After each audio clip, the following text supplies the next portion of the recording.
প্রকল্প বাতিল ও আর্থিক সংকটের কারণে সিলেট নগরীর বিভিন্ন সড়কের সংস্কার কাজ বন্ধ দীর্ঘদিন।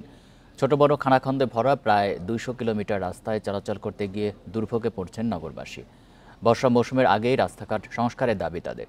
প্রকল্প পুনর্বিবেচনার জন্য মন্ত্রণালয়ে পাঠানোর কথা জানিয়েছে সিটি কর্পোরেশন। ১৭৯ বর্গ কিলোমিটার আয়তনের সিলেট মহানগরীতে সড়ক রয়েছে ১০৬৮ কিলোমিটার। এর মধ্যে ৬৬৮ কিলোমিটার পাকা সড়ক আর অলিগলির প্রায় ২০০ কিলোমিটার ছোট বড় খানাখন্দে ভরা। নগরীর মূল সড়কগুলোর সংস্কার হলেও অলিগলির রাস্তা ভাঙা থাকায় দুর্ভোগ পোহাচ্ছেন স্থানীয়রা। বছরের পর বছর সংস্কার কাজ না হওয়ায় অনেক সড়কই এখন চলাচলের অনুপযোগী।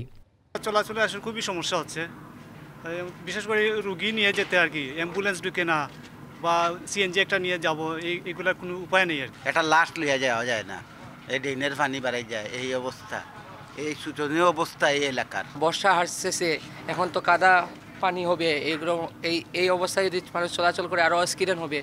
উন্নয়ন প্রকল্প বাতিল ও আর্থিক সংকটের কারণে সংস্কার কাজ সম্ভব হচ্ছে না বলে জানিয়েছেন সিটি কর্পোরেশনের প্রধান প্রকৌশলী।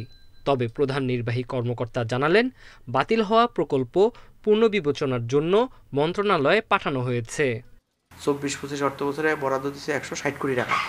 এর মধ্যে প্রথম কিস্তির ৪০ কোটি টাকা আমরা বরাদ্দ পেয়েছি, আর ওখান থেকে আমরা ১-২ কোটি টাকা খরচ করছি, বাকি টাকা এখনো আমাদের আছে, আমরা খরচ করতে পারি না, যেহেতু আমার টেন্ডার নাই। তো এই প্রকল্পটা শেষ হয়ে গেলে এই কাজগুলি সম্ভব হবে না, তাতে সিলেটবাসী, নগরবাসী এই সুবিধা থেকে বঞ্চিত হবে।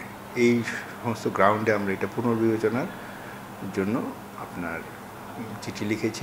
২০২১ সালের আগস্টে বর্ধিত ১৫টি ওয়ার্ডের ৪০০ কিলোমিটার কাঁচা সড়কও চলাচলে ভোগান্তি পোহাচ্ছেন বাসিন্দারা। Independent news.